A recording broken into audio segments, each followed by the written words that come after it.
खुदावंद यीशु मसीह के कादिम मुतलक और ख़ुद मुख्तार नाम में आप सबकी सलामती हो। अच्छा जी, मसीहियों में ये आम तासुर पाया जाता है कि खुदावंद यीशु मसीह के दुख तब शुरू हुए थे जब उनको अदालत ले जाया गया गिरफ़्तार करके और वो सलीब पर चढ़े थे। लेकिन मसीही इल्म माहिरीन का ये कहना है कि खुदावंद यीशु मसीह के दुख जो हैं इससे भी पहले शुरू हो चुके थे। C.S. लुईस का कहना है कि आप इस बात का तसव्वुर करें कि एक इंसान को लाल बेग बनाकर किसी गार्डन में छोड़ दिया जाए तो वो कैसा महसूस करेगा, क्योंकि इंसान जो है वो लाल बेग से बरतर है, वो आला शख्सियत रखता है। इसी तरह खुदावंद यीशु मसीह ने जब इंसानियत को अपनाया और वो मुकद्दसा मरियम के बतन अक़दस से पैदा हुए तो उनके दुखों की शुरुआत तभी हो गई थी, क्योंकि जो शख्स आसमानों के आसमान में समा नहीं सकता वो एक 13 या 14 साल की बच्ची पर मुनहसर हो गया कि वो उसकी देखभाल करे, उसे दूध पिलाए।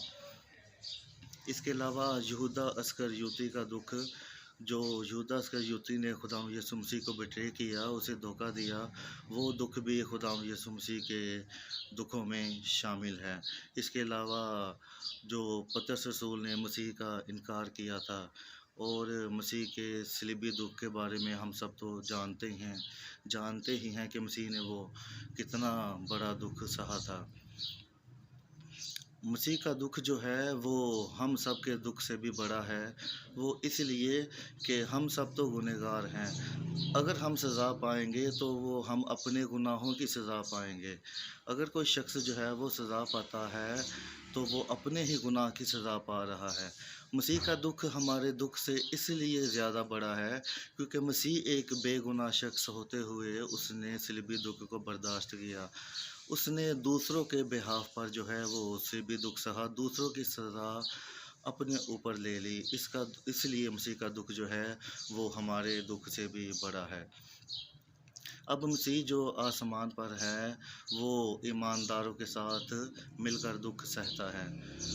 दमिश्क की राह पर पौलुस रसूल जब जा रहा था तो यीशु मसीह ने उससे कहा कि ए साउल, तू मुझे क्यों सताता है।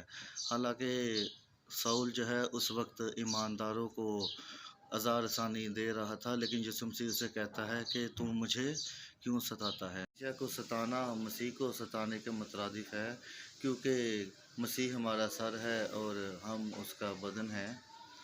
मसीह का दुख जो है हमारे दुख से ये भी बड़ा है। इब्रानियों का मुसन्निफ़ फरमाता है कि वो सब बातों में हमारी तरह आजमाया गया तो भी बेगुनाह। तो मसीह हर आजमाइश को आखिर तक बर्दाश्त किया है और वो किसी भी आजमाइश में नहीं गिरा। हम इंसान जो हैं आजमाइश की कुछ देर तक बर्दाश्त करते हैं, फिर उसमें गिर जाते हैं। हम नहीं जानते उस आजमाइश की तकलीफ़ कितनी हो सकती है, उस आजमाइश का वज़न कितना हो सकता है। मसीह इस बात को जानता है कि किसी आजमाइश की तकलीफ़ या वज़न कितना हो सकता है, क्योंकि उसने हर आजमाइश को आखिर तक बर्दाश्त किया है।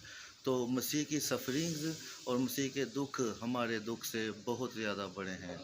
खुदावंद आप सबको बरकत दे।